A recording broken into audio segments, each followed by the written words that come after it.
Kalau memang cocok bisa datang ke rumah. Stay true, stay and join rumah. Aduh adik ini mau juga abang yang lain. Stay true, stay true. Aduh adik ini mau juga abang yang lain.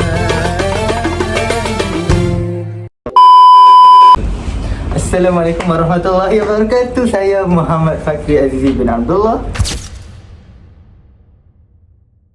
Saya Muhammad Alif Muhaimin bin Muhammad Nawi. Saya Muhammad Arif Hakimi bin Azman.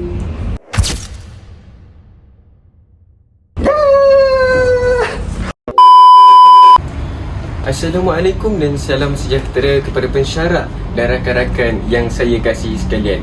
Baiklah, pada hari ini, menurut kajian oleh Hamzah dan Mahmud pada tahun 2024, beliau telah menyatakan bahawa pendekatan pengajaran yang sistematik dalam kemahiran literasi membaca dapat membantu meningkatkan lagi pemahaman murid dalam memahami teks. Kemudian berdasarkan penyataan tersebut yang telah dikaji oleh Hamzah dan Mahmud pada tahun 2024, kumpulan kami telah menganalisis dan memberikan pendapat masing-masing terhadap satu video pengajaran literasi membaca yang memfokuskan kepada kemahiran asas membaca suku kata dan pembentukan ayat yang mudah. Baiklah, berdasarkan video yang kami analisis, iaitu berdasarkan pautan link YouTube yang kami dapat, dan kami perlu menganalisis dan memberikan pendapat kami sendiri, di mana video itu menunjukkan ataupun memfokuskan kepada seorang guru yang menggunakan pendekatan fonik untuk membantu murid membaca suku kata KV seperti ba, be, bi, bu dan bu. Dan kesemua suku kata ini wujud sebelum digabungkan menjadi perkataan seperti baba dan buku. Seterusnya, dalam link pautan video YouTube tersebut, ianya memfokuskan kepada teknik untuk membentuk ayat yang mudah seperti baba, baca buku, dan fokus utama pengajaran yang terdapat dalam video tersebut adalah untuk membina asas bacaan kepada murid-murid ini pada peringkat awal persekolahan mereka. Kemudian secara keseluruhannya, analisis kami dan pendapat yang akan kami hujahkan pada hari ini menilai pengajaran tersebut daripada aspek penguasaan literasi membaca, aktiviti literasi yang dijalankan serta bahan bantu mengajar yang digunakan oleh guru tersebut dalam video pautan link YouTube tersebut. Literasi membaca bukan sekadar kebolehan menyebut perkataan secara mekanikal, tetapi merupakan satu proses kognitif yang melibatkan beberapa tahap perkembangan. Pada peringkat awal, murid perlu menguasai kemahiran mengenal huruf dan bunyi. Seterusnya, murid membina kebolehan menggabungkan suku kata menjadi perkataan, dan akhirnya membina makna melalui ayat dan teks. Okey, baiklah. Dalam video tersebut, guru jelas menggunakan pendekatan yang selari dengan teori behaviorisme yang menekankan pengulangan dan latih to be sebagai cara mengukuhkan pembelajaran. Murid membaca secara berulang kali bagi memastikan ketepatan sebutan dan kelancaran bacaan. Dari sudut teori membaca, pendekatan ini juga sejajar dengan model bottom up yang menekankan pembinaan makna bermula daripada unit bahasa terkecil seperti huruf dan bunyi. Walau bagaimanapun, literasi moden turut menekankan aspek pembinaan makna dan pemikiran kritikal. Hal ini bermaksud murid bukan sahaja perlu membaca dengan lancar, tetapi juga perlu memahami isi kandungan serta mampu membuat inferens terhadap teks yang dibaca. Oleh itu, pendekatan sistematik yang digunakan dalam video adalah baik sebagai asas, tetapi perlu diperkembangkan ke tahap yang lebih tinggi bagi memastikan penguasaan literasi yang menyeluruh. Seterusnya, penguasaan literasi membaca. Di dalam video yang telah saya analisis, dari aspek penguasaan literasi membaca, pengajaran dalam video menunjukkan struktur yang jelas dan juga tersusun. Guru memulakan dengan pengenalan suku kata, kemudian membina perkataan dan akhirnya membentuk ayat mudah. Urutan ini membantu murid untuk memahami pola bahasa secara berperingkat. Kekuatan utama pendekatan ini ialah ia memberikan peluang kepada murid untuk membina keyakinan membaca melalui pengulangan. Apabila murid berjaya membaca suku kata dengan tepat, mereka lebih yakin untuk membaca perkataan dan ayat. Proses ini amat penting bagi murid yang masih lemah atau belum menguasai kemahiran asas. Namun demikian, analisis kritikal ini menunjukkan bahawa pengajaran ini lebih tertumpu kepada aspek decoding dan fungsi sahaja. Murid membaca ayat yang diberikan, tetapi dia tidak dapat ditunjukkan proses pemahaman makna ayat secara mendalam. Contohnya, apabila ayat Baba baca buku dibaca, tidak terdapat perbincangan lanjut tentang siapa Baba atau mengapa Baba membaca buku. Hal ini menunjukkan bahawa tahap literasi masih berada pada aras asas dan belum mencapai tahap pemahaman yang lebih kompleks. Baiklah, jadi berdasarkan pautan video tersebut, kita dapat lihat bahawa aktiviti utama yang dijalankan dalam video tersebut ialah teknik ataupun bacaan ikut serta dan latih tubi secara berulang, di mana kaedah ini sesuai untuk membina kelancaran serta memperbaiki lagi sebutan murid. Kemudian melalui pengulangan yang telah dilaksanakan dalam video tersebut, murid dapat mengukuhkan lagi hubungan antara huruf dan bunyi. Walau bagaimanapun kita dapat lihat ataupun kita dapat menyimpulkan daripada video pautan tersebut, aktiviti yang dilaksanakan dalam video tersebut bersifat satu hala dan berpusatkan kepada guru sahaja, di mana dalam video tersebut kita dapat menyimpulkan bahawa tiada komunikasi dua hala antara guru dan murid, di mana apabila tiada ataupun kurangnya komunikasi dua hala antara guru dan murid, maka murid kurang diberi peluang untuk berinteraksi antara satu sama lain atau membina ayat secara kreatif dan kritis. Dan aktiviti yang lebih interaktif seperti perbincangan bersama ataupun berpasangan dan permainan bahasa tidak ditunjukkan langsung dalam video tersebut, dan ini dapat mengurangkan lagi proses pembelajaran secara efektif dengan lebih menyeluruh. Baiklah, kemudian dalam konteks literasi abad ke-21, aktiviti literasi bahasa ini perlu menggalakkan murid untuk berfikir, berbincang antara satu sama lain dan membina makna secara kolaboratif. Murid juga boleh diminta untuk mencipta ayat sendiri secara kreatif dan kritis dengan menggunakan suku kata yang telah dipelajari. Dan situasi ini kebiasaannya akan berlaku di dalam bilik darjah dan pentaksiran bilik darjah PBD. Dan ianya juga menjelaskan maksud ayat kepada rakan berdasarkan aktiviti tadi. Dengan cara ini juga literasi dapat berkembang daripada sekadar bacaan mekanikal kepada pemahaman yang bermakna kepada murid-murid. Alif, aku gerak dulu. Kau ni jangan cepat yo, apa nak main? Aha. Aku si. Aku Assalamualaikum murid-murid.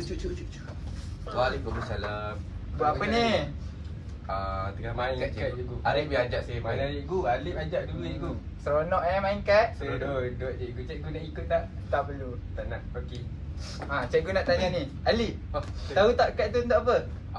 tak tahu. Tak tahu. Arif? Aku tak tahu Alif. Aku pun tak tahu. Tak tahu cikgu. Banyak main Ini adalah kad huruf. Oh, kat huruf. Cuba tengok. Cikgu, saya tengok semua Ya. sama je cikgu. Ya, tapi warna ungu cikgu. huruf ni berbeza kan? Ya betul. Ini menunjukkan huruf lah. Oh. Cuba tengok ni huruf apa? B cikgu. Ali, Huruf B. gambar ni? Gambar bola cikgu. Alif selalu main dengan saya petang. Ya, saya tengok cikgu main bola. Cuba hijau bola. Oh. B-O-L-A bola. Pandai. Arif pula. Betul Cuba ke tu, cikgu? Cuba bagi kat cikgu satu perkataan yang bermula daripada huruf B. Boleh cikgu? Apa? B-O-T-O-L tol. Botol cikgu. Bagus. Okey. Huruf lain pula. Alif tunjukkan cikgu satu huruf vokal. Huruf vokal. Oh cikgu, bagus. Huruf vokal ada berapa? Ada 4. Tak, ada 5. Ada 5. Harith, cuba bagi tahu cikgu 5 huruf vokal. 5 huruf vokal cikgu. Huruf A, huruf E, I, O, U cikgu. Bagus. Lepas ni ambil ajar kat cikgu. Boleh, cikgu, Alif boleh. tak dapat sebab Alif salah. Sekali lagi aku tanya lagi. Okey, bagi kat cikgu satu kad huruf konsonan. Huruf konsonan, huruf N cikgu. Betul. Okey, kamu pun dapat hadiah lepas ni. Alhamdulillah. Cikgu, saya ada soalan. Apa tu? Macam mana kita nak bezakan huruf tu huruf vokal ke huruf konsonan? Selain huruf yang kamu sebut tadi, kamu sebut huruf apa tadi? A, E, I, O, U. Ha, itu huruf vokal. Selain Oh. daripada huruf vokal tu adalah huruf konsonan. Oh. Itu pun nak tanya. Kan cikgu kan? Mana Betul. nak tahu? Kenalah tanya. Ya, bagus bertanya. Arif, Sekolah. Kenapa? aku dengar cerita kau nak try atul, betul ke? Mana kau tahu? Atul dia cakap kat aku. Tak betul semua tu. Habis tu, Habis apa? apa yang betul? Aku pun tak tahu. Tak ada. Kita lawan tangan. Siapa menang dapat atul. Okey, deal. Bergaduh apa ni? Aku cakap Alik Cikgu lambat kamu bergaduh Dia Tak start apa, dulu cikgu. Alik start dulu cikgu. Tak baik Alik bergaduh. sebut nama tu je. Cukup. Cikgu, sorry cikgu. Okey, cikgu ada tugas pada kamu. Tugas apa tu cikgu? Cikgu nak ambil kad ni. Saya Bukan cikgu. Buku ni cikgu tak nak pakai. Baik cikgu. Okey. Sekarang cikgu nak kamu berdua susun kad ni jadi satu perkataan. Cikgu saya tengok. kita boleh susun sekarang ke cikgu? Ya, susun sekarang. Saya Cikgu susun. bagi masa 15 saat saja. Disebabkan saya yang paling pandai dalam kuliah ni, biar saya siap dulu. Saya lupa lah cikgu saya punya perkataan. Comel. Comel. Cikgu comel lah. Cikgu, saya dah siap cikgu. Adik dah siap? Sabar cikgu, sabar cikgu. Okey, jadi cikgu. Okey, Alif, apa perkataan kamu? Saya api. Cuba eja. A-A-P-I-P. Api. Adik, Comel cikgu. cuba eja. C-O-C-M-E-L mel. Comel cikgu. Bagus. Sekarang ni, okey, cikgu nak kamu semua asingkan huruf vokal dan huruf konsonan. Oh. Sekarang cikgu Ya, sekarang. Boleh cikgu, boleh cikgu. A, vokal. Oh, vokal. I, vokal. V, konsonan. Dah cikgu, sebab saya V paling pun pandai. vokal. Saya siap dulu. Ni semua konsonan cikgu. Okey, kamu semua sekarang dah dapat beza ke huruf vokal dan huruf konsonan? Dah cikgu. Dah cikgu. Bagus Alif, bagus Arif. Terima Itu kasih. sahaja pelajaran saya hari ini. Okey, baiklah. Berdasarkan link YouTube yang telah kami analisis, maka sebentar tadi selesailah sudah simulasi pembelajaran yang berteraskan Konsep literasi bahasa dan memfokuskan kepada Huruf vokal dan konsonan, dan gabungan huruf vokal dan konsonan menjadi satu bentuk perkataan yang baharu. nak tahu lebih lanjut, mari kami terangkan. Baiklah, jadi berdasarkan link pautan video YouTube tersebut menyatakan tentang analisis bahasa, di mana bahasa yang digunakan dalam video tersebut mempunyai 3 perkara. Yang pertama adalah bahasa yang digunakan dalam video tersebut mudah, di mana video itu menggunakan perkataan dan ayat yang sangat asas sesuai untuk murid permulaan belajar membaca, di mana dalam video tersebut berfokuskan kepada pola suku kata KVK dan ayat yang mudah. Kemudian yang kedua, mempunyai ayat yang pendek dalam video tersebut, di mana setiap contoh ayat adalah ringkas dan tidak kompleks, memudahkan lagi murid untuk mendengar dan menyalin sebutan tanpa kekeliruan. Kemudian yang ketiga, iaitu yang terakhir dalam video tersebut, berfokuskan kepada sebutan yang jelas, di mana cikgu yang mengendalikan video tersebut menyebut setiap suku kata dan perkataan dengan perlahan serta jelas. Dan ini dapat membantu murid untuk mengenal bunyi fonik seperti KV, KVK dalam urutan yang konsisten. Baiklah, kemudian yang kedua adalah analisis dari aspek fonologi dan fonetik, di mana saya akan menerangkan tentang kaedah fonik dalam video tersebut. Di mana fonik ini adalah sebutan bunyi Dan video tersebut telah menekankan sebutan setiap huruf dan suku kata secara jelas dan berasingan sebelum digabungkan menjadi satu perkataan yang barulah. Kemudian ini dapat membantu murid untuk mengenal bunyi fonem asas bahasa Melayu tanpa terlalu cepat masuk kepada keseluruhan perkataan. Dan ini adalah elemen utama dan elemen yang penting bagi kaedah fonik yang menghubungkan huruf dengan bunyinya. Dan ianya bukanlah sekadar menyebut nama huruf tetapi juga bunyi yang sebenar dalam konteks membaca. Kemudian yang kedua adalah penggabungan bunyi ataupun blending, di mana setelah murid belajar bunyi huruf dan suku kata secara terasing, video tersebut meneruskan dengan gabungan bunyi membentuk suku kata KV, kemudian KVK dan akhirnya perkataan dan ayat yang ringkas. Ini selari dengan konsep teknologi bahawa bunyi digabungkan dalam struktur suku kata tertentu untuk membentuk makna yang boleh dibaca. Kemudian yang ketiga adalah bacaan berperingkat ataupun progressive reading, di mana video ini telah disusun supaya murid mula dengan pengenalan bunyi, sebutan suku kata, pembentukan perkataan dan akhir sekali bacaan ayat yang pendek. Dan kesemua ini adalah satu pendekatan yang berperingkat dan ini dapat mengurangkan lagi beban kognitif kerana murid tidak perlu lagi untuk belajar keseluruhan ayat sekaligus. Sebaliknya melalui langkah-langkah kecil untuk pembelajaran mereka. Dan yang ketiga adalah bacaan berulang ataupun repeated reading. Dan murid perlu membaca kembali suku kata, perkataan serta ayat yang sama secara berulang kali. Dan bacaan ulangan ini bukan sahaja menguatkan lagi ingatan mereka terhadap bunyi dan ejaan, tetapi juga dapat meningkatkan lagi keyakinan murid ketika membaca sendiri. Baiklah, jadi yang keempat adalah keberkesanan aktiviti dalam meningkatkan lagi pembelajaran kepada murid-murid melalui link pautan video tersebut. Kemudian yang pertama adalah meningkatkan lagi motivasi mereka, di mana video itu telah menyajikan aktiviti bacaan dengan cara ataupun langkah demi langkah yang jelas dan tidak lagi membebankan murid yang baru mula belajar membaca. Di mana dapat menjadikan lagi proses pembelajaran itu lebih menarik dan boleh diikuti dengan yakin.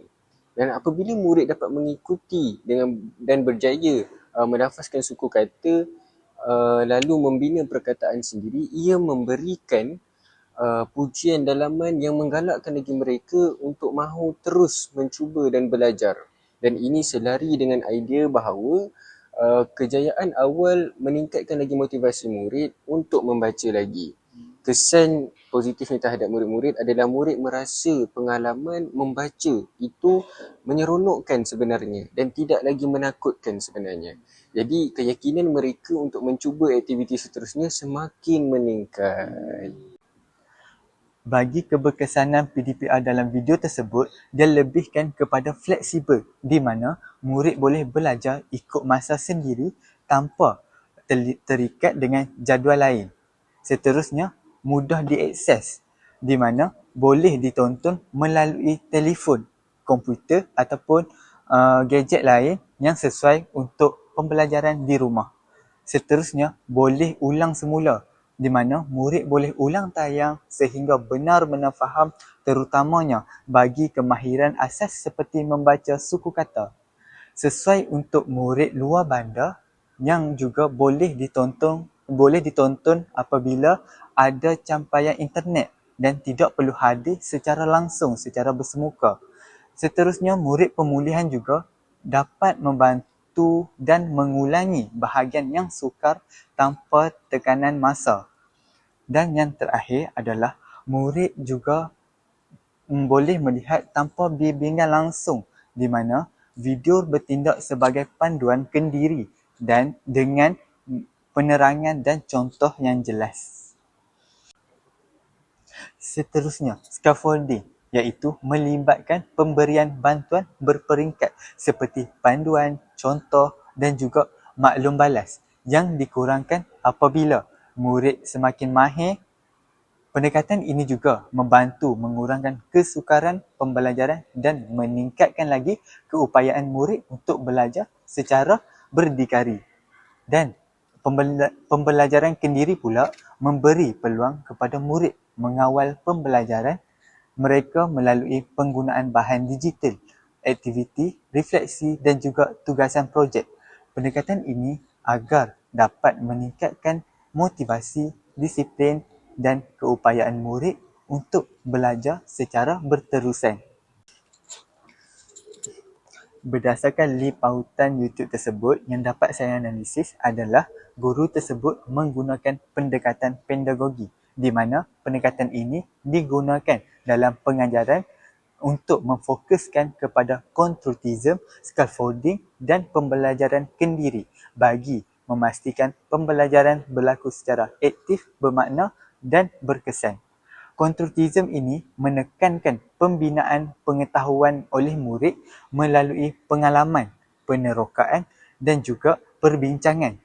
Guru juga bertindak sebagai facilitator dengan menggunakan aktiviti inquiry, pembelajaran berasaskan masalah dan soalan kebat bagi memastikan pemikiran kritis murid terjamin. Seterusnya, scaffolding melibatkan tekanan. Terdapat juga cabaran dan kekangan PDPR, terutamanya internet lemah. Capaian internet ini yang tidak stabil menyebabkan video tersekat-sekat atau sukar dimuat turun.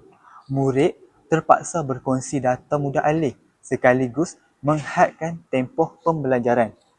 Keadaan ini menjejaskan kefahaman kerana murid tidak dapat mengikuti penerangan secara lancar. Yang kedua, kekurangan peranti. Ada keluarga hanya mempunyai satu peranti sahaja, iaitu telefon, untuk dikongsi ramai oleh adik-beradik, menyebabkan murid tidak dapat mengikuti PDPR secara serentak dan konsisten. Yang ketiga adalah kekurangan pemantauan ibu bapa. Ibu bapa ni memainkan peranan penting untuk memantau pembelajaran anak yang sepenuhnya. Murid juga mudah hilang fokus atau tidak menyiapkan tugasan jika tidak dapat pemantauan ibu bapa. Dan juga tanpa bimbingan, murid akan menjadi lemah dan mungkin menghadapi kesukaran memahami arahan guru. Bagi cadangan penambahbaikan PDPR pula, yang terutamanya kita boleh menambah modul bercetak yang disediakan oleh guru sebagai alternatif kepada murid yang mempunyai masalah internet dan kekurangan peranti. Kandungan disusun secara berperingkat dengan arahan yang jelas supaya murid boleh belajar secara kreatif. Boleh juga diedarkan secara berkala untuk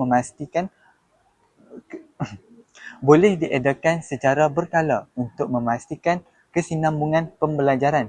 Yang kedua adalah versi interaktif, iaitu video atau bahan PDPR ditambah elemen kuis, animasi atau soalan respon segera bagi meningkatkan penglibatan murid. Penggunaan platform seperti YouTube, ruangan komen dan siaran langsung boleh menjadikan pembelajaran murid kekal fokus serta meningkatkan motivasi pelajar.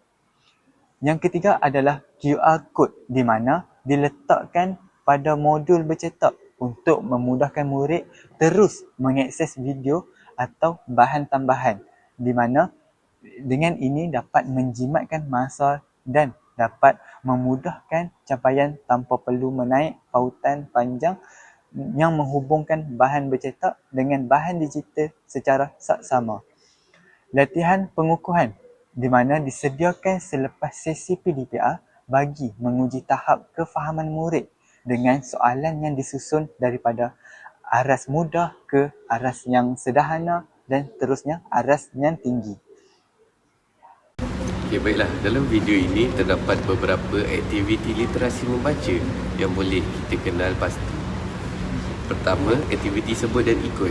Aktiviti ini melibatkan murid menyebut suku kata dan perkataan bersama guru. Walaupun interaksi berlaku secara rakaman, arahan seperti ikut saya memberikan seolah-olah berlaku interaksi secara langsung. Kedua, aktiviti penggabungan bunyi. Murid dibimbing untuk menggabungkan konsonan dan vokal secara berperingkat. Ini membantu murid memahami struktur suku kata KVKVK. ketiga, bacaan berulang. Perkataan dan ayat diulang beberapa kali. Pengulangan ini penting untuk membina kelancaran dan keyakinan membaca.